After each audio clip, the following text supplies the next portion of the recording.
საქართველოს დაჭრილ-დაშავებული სამხედროების კვირეული ოფიციალურად გაიხსნა. დაჭრილი მებრძოლების დღისადმი მიწვრილი კვირეულის გახსნის ღონისძიება მარო მაღაშვილის სახელობის სარეაბილიტაციო ცენტრში გაიმართა. ღონისძიებაზე შეკრებულ სტუმრებს სიტყვით მიმართა საქართველოს თავდაცვის მინისტრმა და ქვეყნის წინაშე დაჭრილ-დაშავებული სამხედროების დამსახურებებზე ისაუბრა. დაჭრილი მებრძოლებს თავდაცვის ძალების მეთაურმა გენერალ-ლეიტენანტმა გიორგი მათიაშვილმაც მიმართა.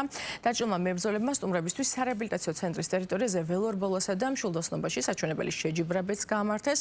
კვირეულის ფარგლებში დაჭრილ-დაშავებული სამხედროები 9 ინდივიდუალურ და 2 გუნდურ სპორტულ შეჯიბრებაში მიიღებენ მონაწილეობას. სამხედროები საკუთარ ფიზიკურ შესაძლებლობებს გამოსციან კალათბურთში, ფრენბურთში, მშვილდოსნობაში, ცურვაში, მაგიდის ჩოგბურთსა და პარასპორტის სხვადასხვა სახეობაში. ღონისძიების ფარგლებში დაჭრილი სამხედროებისა და მათი ოჯახის წევრებისთვის ღია კარის დღეც გაიმართება. ამ კვირეულის ფარგლებში დაგეგმილი ღონისძიებები ემსახურება ერთ მიზანს: კიდევ უფრო გაძლიერდეს საზოგადოებრივი სოლიდარობა, პასუხისმგებლობა და სათანადოდ დაფასდეს ჩვენი დაჭრილ-დაშავებული მებრძოლების თავდადება და ღვაწლი.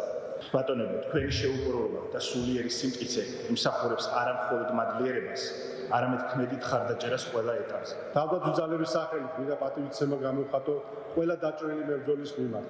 ბატონო ჯარისკაცები, ჩვენ ვაფასებთ თქვენს მიებრძოლაში გამოვლენილ მამაცობას და იმ თავგარწინვას, რომელიც საკუთარი სიცოცხლის რისკის და ჯანმრთელობის ფასად მიუძღვეით ჩვენი ქვეყნის დამოუკიდებლობისა და თავისუფლებისათვის ბრძოლას. დიდი მადლობა მინდა გადაუხადო თავდაცვის სამინისტროს დაჭრილთა ფსიქოლოგიური დახმარების ცენტრს, დღევანდელი მონაწილეობის და არა მარტო დღევანდელი მონაწილეობის, რა თქმა უნდა, ყოველწლიურად საფუძველი ჩაეყარა დღევანდელ დღესთან დაკავშირებულ ღონისძიებებს და ამ კვირეულს